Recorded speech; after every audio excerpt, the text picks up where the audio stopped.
Hi gang, Rob here. It is the afternoon of 1 January 2021. Yeah, January 1st. Happy New Year to all of you.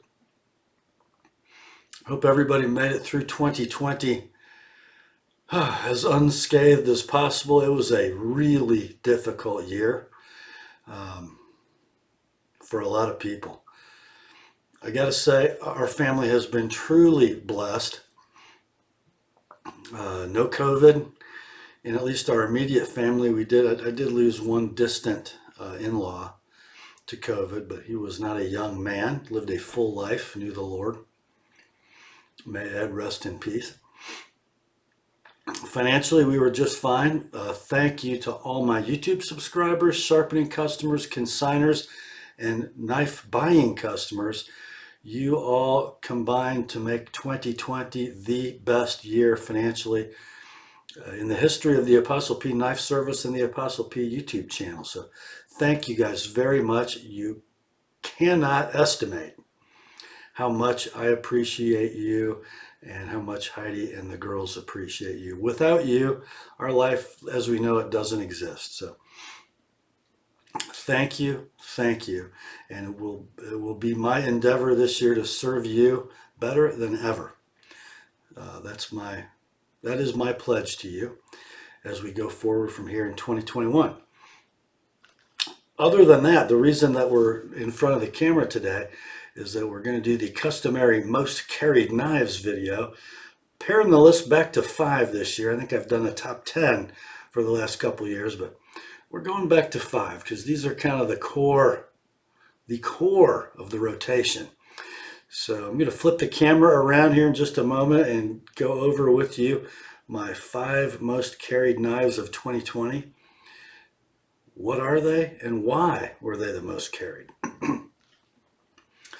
Other than just being sort of required to do this video by the online knife community, maybe this video will give you guys, especially those of you who are new to the knife world, some insight into why we carry what we carry and what we use them for.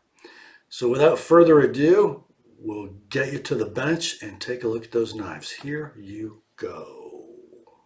Okay, let's get to it, shall we? Hey, before we get to our 5 most carried knives of 2020, I thought I'd show you what's in the pocket and on the wrist today. First up, our primary carry blade. I bet you could have guessed this. This is the Jade or Ghost G10 handled CPM M4 bladed Blade HQ exclusive Benchmade 940. Loving this knife. Can't seem to get it out of my pocket. Loving it. And in the bottom of the pocket, we have the first Great Eastern Cutlery knife I ever purchased. This is from the 2014 run of the number 78 American Jack. Northfield trim. Polished stout clip point blade, long pull cut swedge, 8.5 pull, gator snap. That is a man's pocket knife, long usable pen blade, lined and pinched bolsters, plain end caps, and cranberry jigged bone. Look at that. Are you watching, Mr. Conti? No, you can't have it yet. Not until I die. That means you have to outlive me. All right. Oh, and on the wrist, I can't seem to get it off the wrist, actually. This is the Seiko SBDC 101, sort of the latest reissue of the 62 MAS diver. I love this watch. Okay, but I digress. Let's get to the most carried knives of 2020. First up, I'm going to do 3 modern folders. The most carried knife, absolutely, without a doubt, the Benchmade 560 BK-1 Super Freak with the milled gray and black G10 scales, the Parkerized split arrow clip, the red liners and red standoffs, and a blade of what? CPM M4. Oh, and before I get this comment, before you type this comment, because somebody types it every single year, because these are my most carried knives of the year, one smart aleck always will type, most carried my expletive. Those things all look brand new. Well, guys, as Skinny said in Unforgiven, these here knives represent an investment of capital.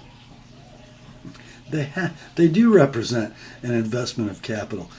I am a responsible knife owner, knife user, knife collector. I maintain my stuff and I make sure I use it for the intended purpose and nothing stupid.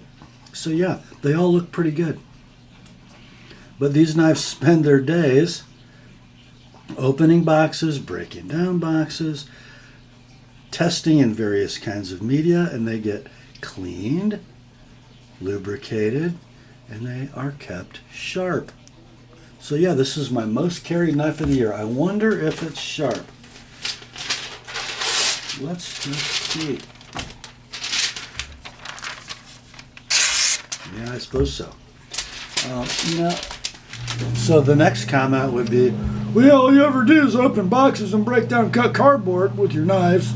Well, I gotta figure the guy that types that comment does stupid stuff with his knife, like baton them through cinder blocks and hang weight from the handles with the blade restrained to test the lock.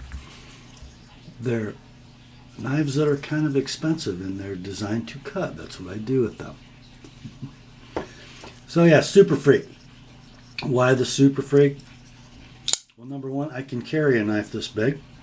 Number two, blade geometry, awesome. The tip right where you want it in relation to the grip and the handle. The blade steel, awesome.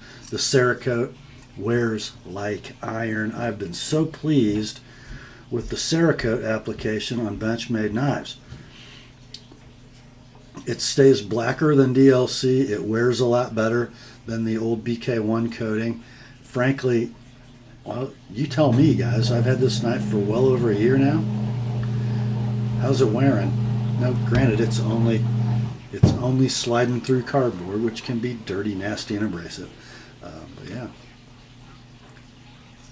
Ergos are superb in any grip. Unbelievable knife. Love it, love it, love it. It'll probably be on the list next year. Next up, of course, there's a paramilitary too. This one is wearing that peel ply carbon fiber handle. And I snagged this out of a consignment sale. And I feel kind of ignorant because I have no idea. Is that a Spyderco Collectors Club number? I don't know, but the peel ply carbon fiber handle and then the blade steel. Gee, shocking, I know. CPM M4. And yes, it's wearing my head. Yes, it gets carried. Now, I actually have evidence on this one, guys. Where is it? If you look closely in the face of that blade, you'll actually see some little hairline scratches. And that's M4. There are not many of them, but it's hard to scratch M4. Let's see, is it still sharp? Not bad. That's pretty good. That's called maintenance, guys. So that's number two. And, what do we need to say about the Spyderco Paramilitary 2 that hasn't already been said? It's probably on the top 5 list of many a knife collector or user for something they carry most. And why not? Next up, well, you knew there'd be a Benchmade, you knew there'd be a Spyderco. And you probably knew there'd be a Sebenza. This is my large 21 with the black canvas micarta inlays. Bought this knife brand new. Ordered it special. lefty version, of course. Love it. Carry it a lot. I have a small Insingo. I just don't carry that knife. I just prefer the full size. This is probably the dullest of the knives I'm going to show you. Because I probably haven't sharpened this thing all year. I did a video, gosh, what, 6-7 years ago, that called the Chris Reeve Sebenza 21 large the best production folding knife, period. I stand by that today. Love it, love it, love it. Don't own a 31 yet. You think maybe it's time? Maybe I need to call Boise, order one, and then coordinate with the gang and make a shop visit / interview / tour when that knife is ready to pick up. What do you guys think of that idea? I think it's kind of a good idea. That might be in the cards for 2021. So yeah, there is modern folder number 3. So most carried, second, and third modern folders. The Super Freak, the carbon fiber M4 Para 2, large 21 micarta inlay. And then we're going to do one each of traditional slip joint pocket knives and fixed blade. My most carried traditional slip joint pocket knife of 2020 is this one right here. Oh, what is it? It's another number 78 American Jack. This was my, oh man, what was it? The 2018 Rendezvous score.